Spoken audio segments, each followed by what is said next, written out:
जय हिंद समाजवादी साथियों, विधानसभा उपचुनाव से पहले सपा में शामिल संघमित्रा मौर्य कटहरी से लड़ेंगी चुनाव। जी आज अब बात करेंगे संघमित्रा मौर्य और स्वामी प्रसाद मौर्य को लेकर जो लगातार उत्तर प्रदेश की राजनीति में चर्चाओं में बने हुए हैं। तो देरी ना करते हुए हम वीडियो की शुरुआत करेंगे। तो इससे पहले आप लोगों को पता है लोकसभा का जो चुनाव है वो चुनाव संपन्न हो चुका है। लोकसभा के चुनाव के संपन्न होने के साथ ही साथ समाजवादी पार्टी देश की तीसरी सबसे बड़ी पार्टी और उत्तर प्रदेश की सबसे बड़ी पार्टी बनी है, जिसके सबसे ज़्यादा सांसद जीतकर सदन में पहुंचे हैं।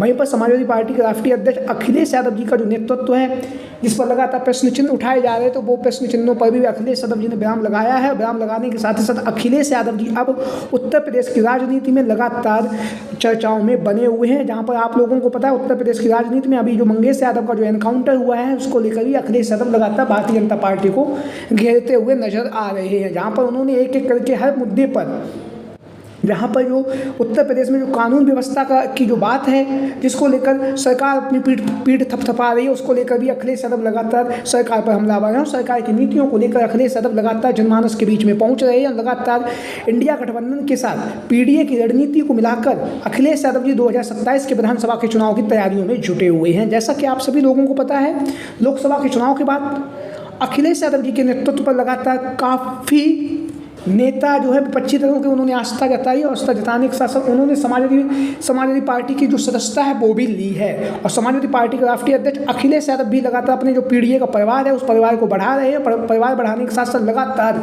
उत्तर प्रदेश में आप लोगों को पता है 10 विधानसभा सीटों पर उपचुनाव भी होने जा रहा है, जिसको लेकर अखिलेश यादव जी जाति समीकरण के साथ साथ हर समीकरण को, जाति समीकरण को भी ध्यान रख रहे हैं। वहीं पर शिक्षा, बेरोजगारी, महंगाई, भ्रष्टाचार जैसे जो मुद्दे हैं, उन मुद्दों को लेकर भी अखिलेश यादव लगातार उत्तर प्रदेश में भारतीय जनता पार्टी पर हमलावर हैं। इसी के बीच में आप लोगों को पता है विधानसभा का उपचुनाव होने जा रहा है। विधानसभा के उपचुनाव से पहले जो खबरें सामने आ रही हैं वो ये हैं स्वामी प्रसाद मौर्य को लेकर। स्वामी प्रसाद मौर्य विधानसभा उपचुनाव से पहले समाजवादी पार्टी में शामिल हो सकते हैं। इस तरह की जो खबरें हैं वो लगातार उत्तर प्रदेश की राजनीति में आ रही हैं। आप लोगों को पता होगा स्वामी प्रसाद मौर्य 2022 के विधानसभा के चुनाव से पहले बहुत ही दमदार तरीके से, मजबूती के साथ समाजवादी पार्टी में शामिल हुए थे। हालांकि विधानसभा का जो चुनाव था उसके संपन्न होने के बाद लोकसभा के चुनाव से पहले स्वामी प्रसाद मौर्य ने समाजवादी पार्टी से इस्तीफा दे दिया था। इस्तीफा देने के बहुत सारे कारण भी हैं, लेकिन अब स्वामी प्रसाद मौर्य की जो वापसी के जो कारण है उसको लेकर हम बात करेंगे। तो स्वामी प्रसाद मौर्य की जो वापसी के जो कारण है वो है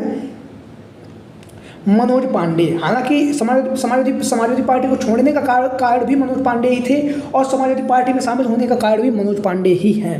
मनोज पांडे, जैसा कि आप लोगों को पता, ऊंचाहार की विधानसभा सीट से समाजवादी पार्टी के विधायक हैं। वहीं पर ऊंचाहार की विधानसभा सीट से स्वामी प्रसाद मौर्य के जो पुत्र हैं उत्कर्ष मौर्य, वो इनके खिलाफ चुनावी मैदान में उतरते रहे हैं। तो कहीं ना कहीं स्वामी प्रसाद मौर्य और मनोज पांडे का जो आंकड़ा था वो 36 का आंकड़ा माना जाता रहा है। हालांकि लोग जब स्वामी प्रसाद मौर्य समाजवादी पार्टी में शामिल हुए तो मनोज पांडे और स्वामी प्रसाद मौर्य के बीच में आप लोगों ने बयानबाजी भी सुनी होगी। उसी को ध्यान में रखते हुए अब जब मनोज पांडे ने समाजवादी पार्टी से अपना इस्तीफा दे दिया है, हालांकि अभी तक इन्होंने अपने पद से इस्तीफा नहीं दिया है, इन्होंने समाजवादी पार्टी को छोड़कर भारतीय जनता पार्टी की सदस्यता ग्रहण कर ली है। अब जो खबरें सामने ये आ रही कि जो मनोज पांडे हैं वो जल्द ही उन्होंने भारतीय जनता पार्टी के कार्यालय में मुलाकात की है। मुलाकात करने के साथ ही साथ वह अब भारतीय जनता पार्टी की तरफ से अपनी जो सीट है, विधानसभा की जो सीट है, वहाँ से अपना इस्तीफा देंगे और जो यहाँ पर विधानसभा उपचुनाव होगा ऊंचाहार की विधानसभा सीट से, फिर यहाँ पर वह चुनावी मैदान में भारतीय जनता पार्टी की तरफ से चुनावी मैदान पर उतरने जा रहे हैं। वहीं पर समाजवादी पार्टी की तरफ से लगातार मनोज पांडे ने जिस तरह से अखिलेश यादव जी के साथ में गद्दारी की वो आप लोगों को पता ही होगा। अखिलेश यादव जी ने उन्हें पद और सम्मान दिया। पद और सम्मान देने के साथ साथ उनकी जो बातें थी उन बातों को भी माना और मुख्य सचेतक जैसा जो महत्वपूर्ण पद था वो पद भी दिया। लेकिन मनोज पांडे ने समय रहते समाजवादी पार्टी के मुखिया अखिलेश यादव जी को धोखा दिया। धोखा देने के साथ ही साथ उन्होंने भारतीय जनता पार्टी की जो सदस्यता है वो ले ली। अब इनके खिलाफ वहीं पर स्वामी प्रसाद मौर्य समाजवादी पार्टी में शामिल हो गए। उनके खिलाफ या तो स्वामी प्रसाद मौर्य चुनावी मैदान में उतरेंगे जब विधानसभा का उपचुनाव होगा, या फिर उनके जो पुत्र हैं उत्कर्ष मौर्य, जिन्होंने मनोज पांडे को जो ऊंचाहार की जो विधानसभा सीट वहाँ पर कांटे की टक्कर दी है और कांटे की टक्कर देने के साथ ही साथ महज 1,000-1,500 वोटों से ही उत्कर्ष मौर्य के सामने मनोज पांडे ने ऊंचाहार की विधानसभा सीट पर जीत हासिल की है। चाहे 2012 का चुनाव रहा हो, चाहे फिर 2017 का विधानसभा का चुनाव रहा। तो दोनों ही चुनाव में 1,500 से 2,000 वोटों से ही मनोज पांडे चुनावी मैदान में जीत सके। लेकिन अब जब चर्चाओं का बाजार गर्म है, मनोज पांडे भारतीय जनता पार्टी की तरफ से यहाँ से चुनावी मैदान में उतरने जा रहे हैं और अपने पद से इस्तीफा देने जा रहे हैं, जिस तरह की जो खबरें चल रही हैं। वहीं पर विधानसभा के उपचुनाव में समाजवादी पार्टी के मुखिया अखिलेश यादव जी जो हैं स्वामी प्रसाद मौर्य को समाजवादी पार्टी में शामिल करके उनके जो पुत्र हैं उत्कर्ष मौर्य को ऊंचाहार की जो विधानसभा सीट है वहाँ से चुनावी मैदान में उतारने जा रहे हैं। और उतारने के साथ साथ वहीं पर पीडीए का जो नारा है उस नारे को अखिलेश यादव की बुलंदी के साथ उठा भी रहे। और वहीं पर उत्कर्ष मौर्य के समाजवादी पार्टी में शामिल होने की जो चर्चाएं वो काफ़ी तेजी के साथ चल रही हैं। वहीं पर लगातार उत्कर्ष मौर्य जनसंपर्क कर रहे हैं। वहीं पर एक खबर जो सामने आ रही है वो ये है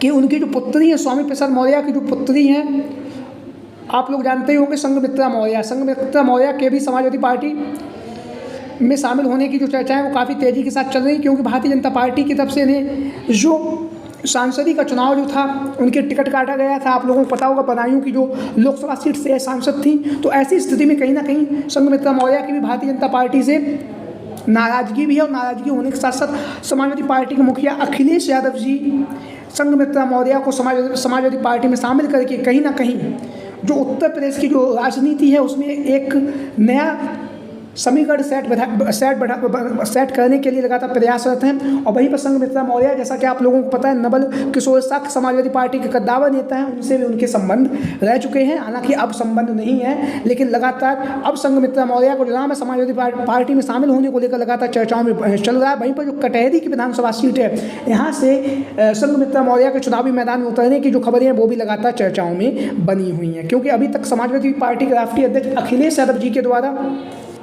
किसी भी प्रत्याशी के नाम का ऐलान नहीं किया गया है कटहरी की विधानसभा सीट से। तो अब संघमित्रा मौर्य का जो नाम है वो लगातार समाजवादी पार्टी के प्रत्याशी के तौर पर और लगातार समाजवादी पार्टी में शामिल को लेकर लगातार चर्चाओं में बना हुआ है। और तो कटहरी की जो विधानसभा सीट है वहाँ से समाजवादी पार्टी के प्रत्याशी के तौर पर इनका जो नाम है संघमित्रा मौर्य का जो नाम है वो लगातार चर्चाओं में बना हुआ है। तो आप लोगों की क्या राय है? कटहरी की विधानसभा सीट से समाजवादी पार्टी के प्रत्याशी के तौर पर सभी साथी कमेंट बॉक्स के माध्यम से अपनी राय जरूर दें। इसके साथ ही साथ आप सभी साथी कमेंट बॉक्स में ये बताएं कि विधानसभा उपचुनाव से पहले क्या अब स्वामी प्रसाद मौर्य को समाजवादी पार्टी में शामिल हो जाना चाहिए, क्योंकि जिस तरह से जो राजनीति हो रही है उसका ध्यान रखते हुए आप लोगों की जो भी राय हो, जो भी विचार हो, सभी साथी कमेंट बॉक्स के माध्यम से अपनी राय और अपने विचार दे सकते हैं। आज की वीडियो में इतना ही। अभी तक इसका कोई भी औपचारिक ऐलान नहीं हुआ, लगातार चर्चाओं का बाजार गर्म है स्वामी प्रसाद मौर्य और संघमित्रा मौर्य के सपा में शामिल होने की खबरों को लेकर।